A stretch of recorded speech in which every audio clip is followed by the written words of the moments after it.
What's up, people? Why do I have a Jeep Wrangler Unlimited Sport behind me in crystal granite metallic gray? Good questions. Let's get inside and we'll talk about it on our way to work. All right, we're inside the Wrangler.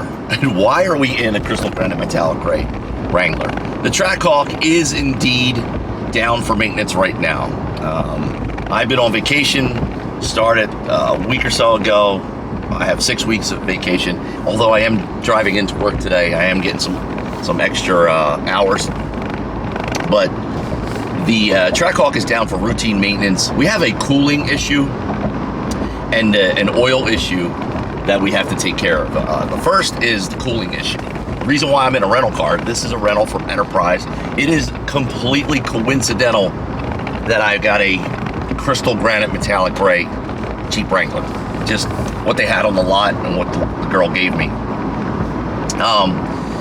The cooling issue is a potential stuck thermostat.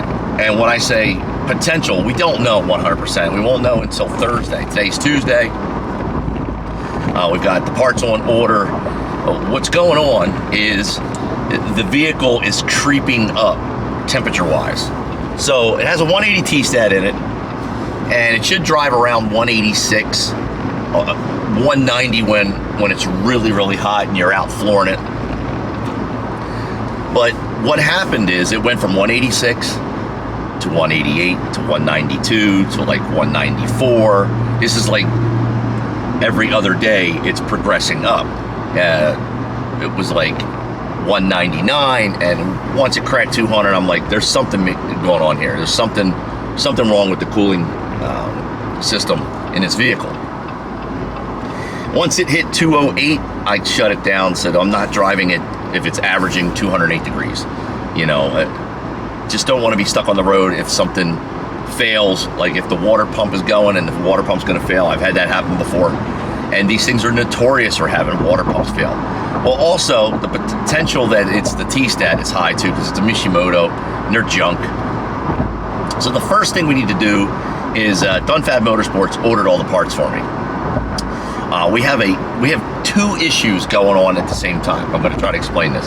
Number one is the cooling. So we're going to be switching the T-stat on Thursday first.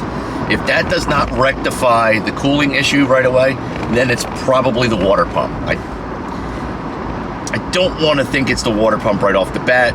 I think it's the stuck T-stat and it's broke. But we have, since they are back ordered everywhere, we do have a dealership that is holding one for me up until Thursday. So if we get this T-stat in and it's not what we need and we need the water pump, I can shoot up there and grab it with the rental.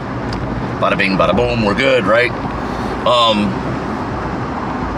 But while we're at Dunfab, they're doing another oil change. Now, if you've been following the channel, we just did an oil change. Like, why are we doing another one? Because we put Mobil 1 in our vehicle, and we're burning a lot more oil. We monitor the fluids on a regular basis, and we're burning close to a quart of oil, a half a quart to a quart of oil every 500 miles. Not good. No indication of there any leak, no indication of a broken seal, gasket, nothing coming out the tailpipe, which is really kind of irritating because you can't figure out what's going on. So we have now the Mobil 1 it's important to note that apparently Dodge stopped using Mobil 1 because a lot of customers were complaining as they were coming in for a 3,000 mile oil change that they were always a quart or more low, which is weird, right? So we're going to be putting in Pennzoil 040 into our vehicle, and we're going to monitor it for 2 weeks, because in 2 weeks I have an appointment at iHorse Performance to have them do a thorough check. They may have to do a teardown. We may have to open it up, check everything, make sure a seal hasn't, we don't have something bad going on. All right, so two things going on this Thursday. Number one, we're going to throw in a new T-stat, and hopefully that check fix our cooling issue and get back on the road driving her. She's been sitting in front of the house for a day or two now. It sucks. I had to pick this thing up today. and then at the same time do the oil change and monitor the oil for 2 weeks until we go to HHP. They're going to be pulling all the plugs. They're going to be doing a compression test. It may require them to open it up and physically look inside. And if it comes down to a complete tear down, we're already prepared for that. It's going to suck because guess what? I'm going to be back in a rental for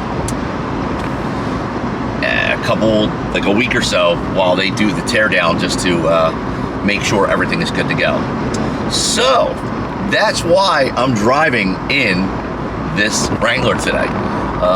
Yeah, a little clickbait on the title and the thumbnail, especially when I saw that I got a crystal granite metallic gray. I'm like, oh, everyone's gonna think I traded in the Trackhawk or I bought a Jeep to add to the channel.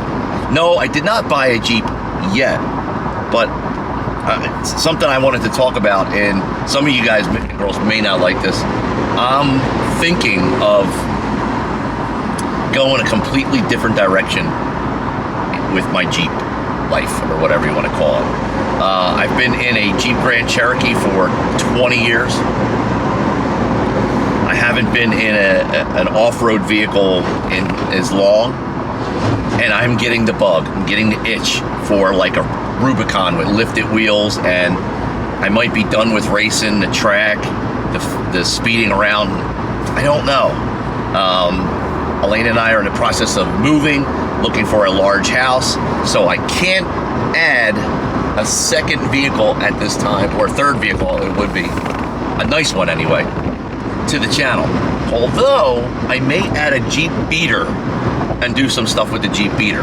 Now we saw a couple cheap beaters online that we're gonna go check out.